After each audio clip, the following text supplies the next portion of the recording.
Hello and welcome back to the home of straight-talking British politics, where we break down what's happening in Britain and ask the questions plenty of others won't. I'm Jack. And I'm Olivia. And today we're getting into one of the biggest political obsessions in modern Britain, net zero.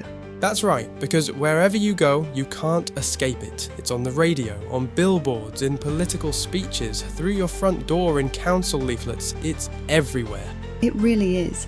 Net zero has become one of those phrases that gets repeated so often, it's almost beyond challenge. The assumption seems to be that it's automatically a good thing, and if you question it, you're somehow the problem. Exactly, and that's what feels so strange about it. Whenever you hear politicians or broadcasters talk about net zero, they tend to treat it as though it's beyond question, as though everyone has already agreed it's a good thing. But that's the question, isn't it? Is it settled? Is net zero actually a good thing? Well, I'd say no, certainly not the way it's being pursued, and especially not with the 2050 target. It's just not realistic. And worse than that, the attempt to reach it is causing serious harm now. And when you say harm, you mean real-world consequences, not just abstract arguments about policy. Yes, very real consequences. Until around 2023, the Office for National Statistics was publishing data linked to deaths associated with fuel poverty.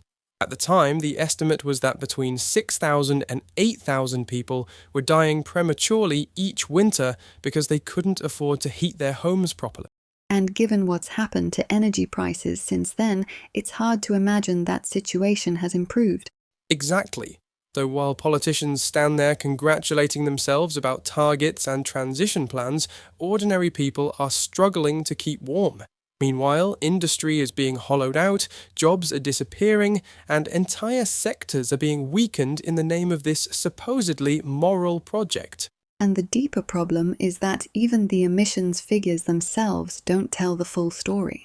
That's the key point. The UK is targeting territorial emissions produced within Britain. Though, what happens? We shut things down here, move manufacturing overseas to countries that often use dirtier energy, and then import the same goods back.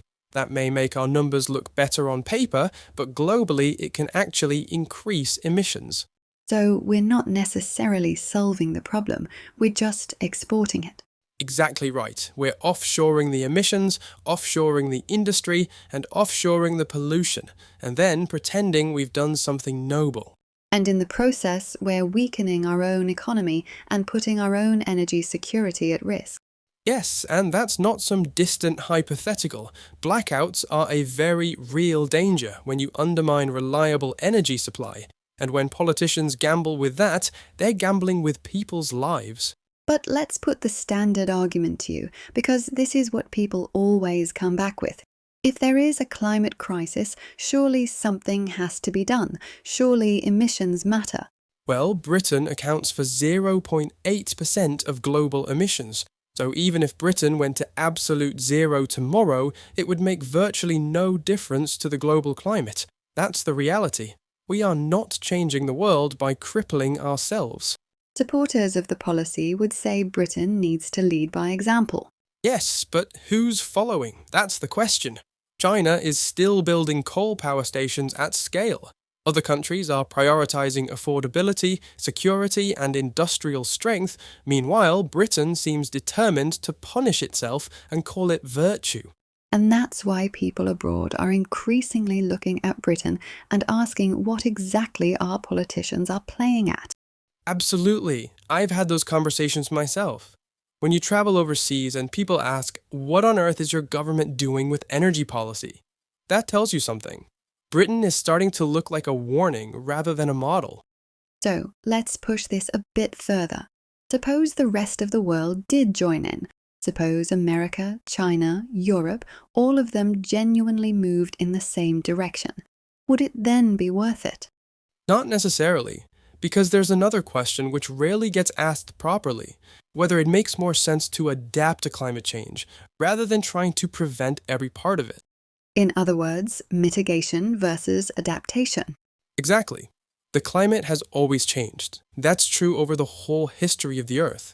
So the real question isn't simply, can we stop change? It's, what level of change can we live with, and what is the most sensible way to respond to it? And historically, human beings have always adapted. Populations have moved, societies have changed, technologies have improved. Yes, so there ought to be a serious cost-benefit analysis. What's worth preventing? What can be adapted to? What are the trade-offs? Instead, the political conversation often feels stuck at climate change is happening, therefore net zero must be the answer. And that's a very simplistic way of handling something this big. It is, because even if you accept climate change is real, which many do, it doesn't automatically follow that every net zero policy is wise, affordable, or humane. And this is where the economic cost comes back in, because the transition itself isn't clean in the way it's often presented. Exactly. The so-called green transition requires huge quantities of minerals: copper, lithium, cobalt, rare earths, all of it. These things don't appear by magic. They have to be dug out of the ground, processed, transported, smelted, and all of that is environmentally destructive. It pollutes air, water, landscapes, and often damages the lives of the communities living near those operations. Yes, but because that damage is happening elsewhere, many politicians seem happy to look away. That's one of the biggest hypocrisies in this whole debate.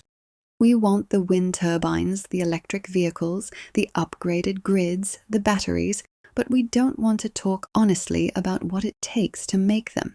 Exactly. It's a kind of moral sleight of hand. We congratulate ourselves for being green, while the dirty part of the process is pushed onto somebody else's country, somebody else's workers, somebody else's environment. Out of sight, out of mind. That's it. And if policymakers are serious, they should be forced to answer that contradiction. If they believe certain industrial processes are too dirty to happen at home, then they should also explain why they're perfectly happy for those same processes to happen abroad, so long as they can still import the end product. Because that isn't environmentalism in any serious sense. That's just outsourcing the mess. And pretending you've kept your hands clean. Which, in many ways, sums up the problem with the net zero debate in Britain. It's too often emotional, moralistic, and slogan-driven, and nowhere near honest enough about the costs. Exactly. If you want a proper national conversation, it has to include the price people are paying, the jobs being lost, the pressure on households, the impact on industry, and whether any of this is actually delivering a meaningful global benefit. Because if it isn't, then people have every right to ask whether Britain is charging headlong into a deeply damaging mistake. And that's the debate we should have been having all along. That's all for today. Thanks for listening. If you enjoyed this episode, give us a thumbs up and subscribe. It really helps more people find the channel. And if you want more straight-talking conversations on British politics, stay with us. Thanks for listening, and we look forward to next time.